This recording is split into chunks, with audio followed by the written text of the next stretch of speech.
Good morning, students. Today's next lecture, lesson first, the rise of the nationalism in Europe. Students, Europe में कैसे nationalism आया? क्योंकि students, अगर आप 18वीं शताब्दी के यूरोप का मैप अगर देखें तो वो आज के हिसाब से बहुत अलग था। बहुत सारे उसके बाद उसमें चेंजेस आए हैं। स्टूडेंट्स, जब आज हम जर्मनी, इटली और स्विट्जरलैंड जैसे देशों की बात करते हैं तो वो आज जैसे नहीं थे, और ये सभी अलग अलग टेरिटरीज में, एरियाज में बटे हुए थे।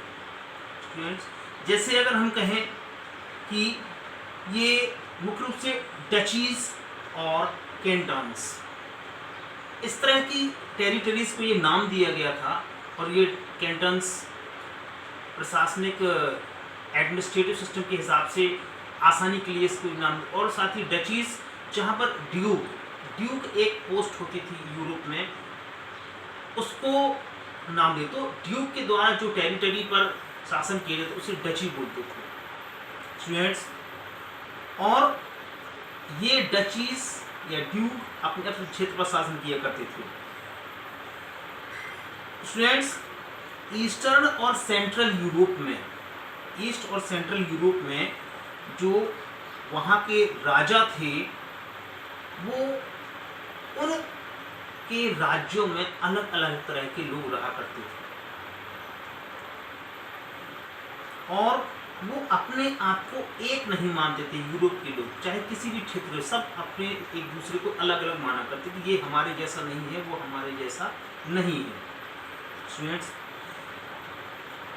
अक्सर लोग अलग अलग तरह की भाषाएं बोला करते थे, और जो कि अलग अलग क्षेत्रों के निवासियों की अलग अलग क्षेत्रीय भाषाएं थी। स्टूडेंट्स, अगर हम जैसे बात करें तो द हब्सबर्ग एम्पायर, जो उस समय जर्मनी ऑस्ट्रिया में था, हब्सबर्ग एम्पायर ऑस्ट्रिया और हंगरी में था। तो उदाहरण के वो क्या है, अलग अलग रीजन्स, अलग अलग क्षेत्रों का ग्रुप था। जैसे अगर हम बात करें कि भारत में भी पहले अलग अलग क्षेत्रीय भाषाएं थी और आज भी अलग अलग क्षेत्रीय भाषाएं हैं। इसी तरह से हब्सबर्ग एम्पायर में भी अलग अलग क्षेत्रीय भाषाएं बोली जाती थी। स्टूडेंट्स, उसमें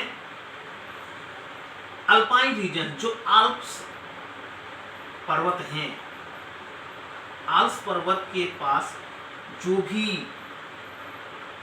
लोग रहते थे वो जर्मन बोला करते थे, और उसमें इटालियन बोलने वाले लोगों की भी संख्या थी, और इटालियन बोली जाती थी लोम्बार्डी और वेनेशिया में। लोम्बार्डी और वेनेशिया इटली के क्षेत्र हैं। स्टूडेंट्स, हंगरी में आधे से ज़्यादा जो जनसंख्या थी वो मगयार या हंगेरियन मगयार लैंग्वेज बोला करती थी। और स्टूडेंट्स, और आधी जनसंख्या बहुत सारी क्षेत्रीय भाषाएं बोला करती थी। जैसे कि अगर हम कहें गैलिसिया, जो कि स्पेन में था, गैलिसिया में वहाँ के लोग पोलिश बोला करते थे। वहाँ के जो संभ्रांत लोग थे अष्टकुली, वो पोलैंड की भाषा पोलिश बोला करते थे। उसके अलावा बहुत सारे डोमिनेंट जो पावरफुल लोग थे वो उसके आसपास रहकर, जो उसका क्षेत्र था उसके आसपास रहकर, बाउंड्री के आसपास रहा करते थे। और एक बहुत बड़ी गरीबों की जनसंख्या, लोगों की जनसंख्या बोहेमियंस की थी, जो कि, और साथ ही साथ स्लोवाक्स उत्तर में, इसके बोहेमिया के उत्तर में स्लोवाकिया, जो आज पर, जहाँ पहले चेकोस्लोवाकिया कंट्री था, अलग होने के बाद चेक रिपब्लिक और स्लोवाकिया तो अलग अलग कंट्री बन चुके हैं।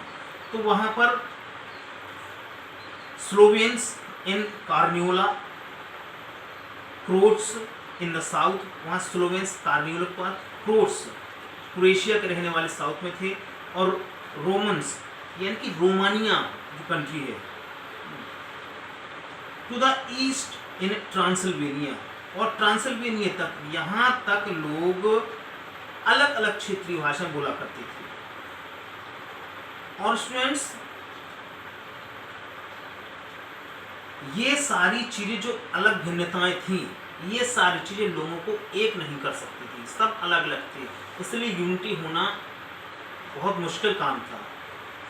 द ओनली द बाइंडिंग, और केवल एक चीज थी जो उन सबको एक ग्रुप में बांधती थी, वो सारी क्या थी कि एक सम्राट या एक बादशाह के अंडर में वो लोग रहते थे, जो कौन था? हब्सबर्ग एम्पायर था। स्टूडेंट्स, अब तब फिर यहाँ पर नेशनलिज्म कैसे आया और कैसे लोगों को ये बात आगे बढ़ाई कि कैसे हम लोग नेशनलिज्म उनमें आया और कैसे अलग अलग देशों के लोगों ने कैसे इकट्ठी हुई, ये हम नेक्स्ट लेक्चर में इसके बारे में डिस्कस करेंगे।